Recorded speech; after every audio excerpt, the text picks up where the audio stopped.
Welcome to College Admissions Criteria Part 3. In this part, we're going to apply all those college admission criteria key terms to you personally.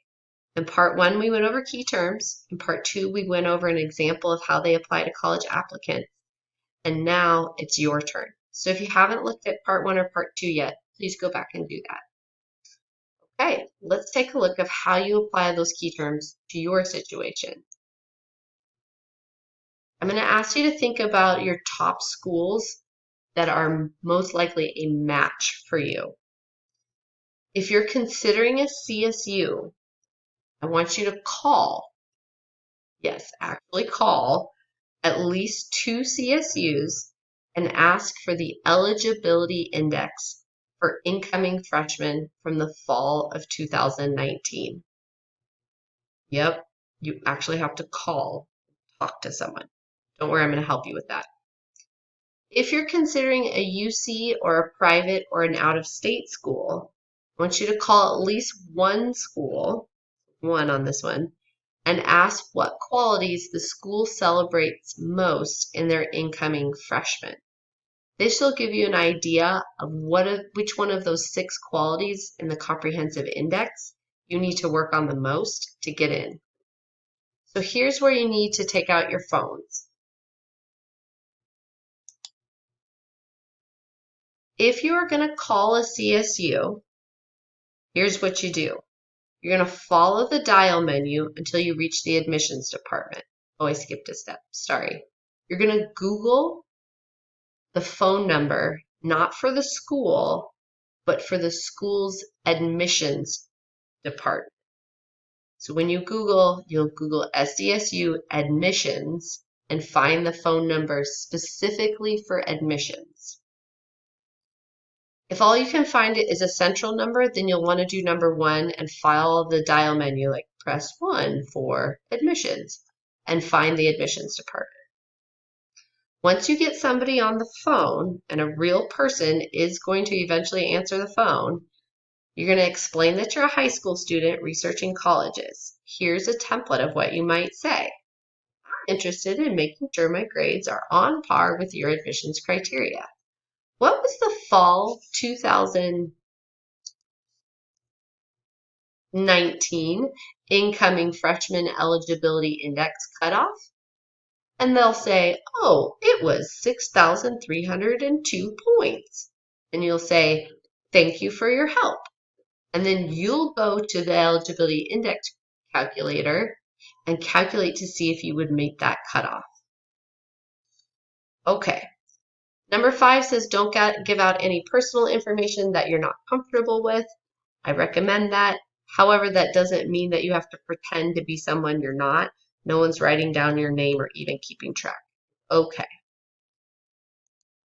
If you're not going to call a CSU, that's totally fine. Call a UC or a private or an out-of-state school. Follow the same first steps. Google the phone number, look for the admissions department. So UCSD admissions, and then click on that specific number for admissions. Someone eventually is going to answer the phone. You're going to explain that you're a high school student researching colleges. So, hi, I'm Dorothy. I'm a high school student researching colleges from Westview High School. And then number 3, you'll say, I'm interested in better understanding the kind of student UCSD is looking for. What characteristics like leadership, commitment, or overcoming obstacles does UCSD value most? And here you're going to get a variety of answers. You may get someone who's incredibly well-informed and will give you an incredibly well-informed answer. You may get a random student volunteer that just woke up and they'll say, what? Just do the best you can. If you get the random person, say, oh, thank you so much. Is there an admissions counselor I can talk to? Until you get someone that can answer your question. Once they've actually answered your question, go to number 4. How can I best demonstrate leadership, or insert characteristic here, on my application? And they will tell you, hey, you need to be sure you get formal leadership titles or included in your essay.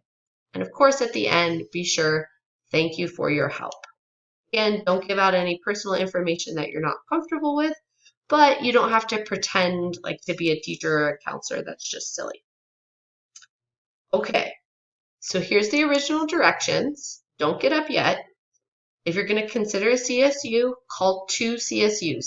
Any 2 will be fine, but the better they match you as a student, the better information you're going to get. So rely on your notes that we've taken already.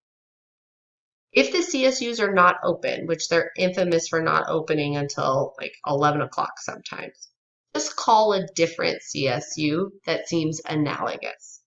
So if you call SDSU, they're not open, call Cal Poly, they're hard to get into too. Okay? If you're doing a UC or a private, same thing applies. They tend to open a little bit earlier though.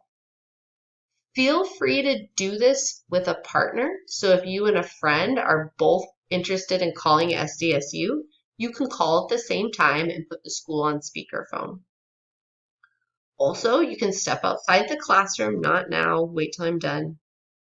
You can step outside the classroom, you can go just outside the door or as our substitute is comfortable because it will get a little bit noisy with everyone talking. Whatever information you find, you want to write it down in your college admissions criteria notes. Because if SDSU gives you a certain eligibility index, you're going to want to go calculate your eligibility index and compare it. Okay, guys, good luck. Get through as many as you can. Be sure you come back in the room and check in. Thanks.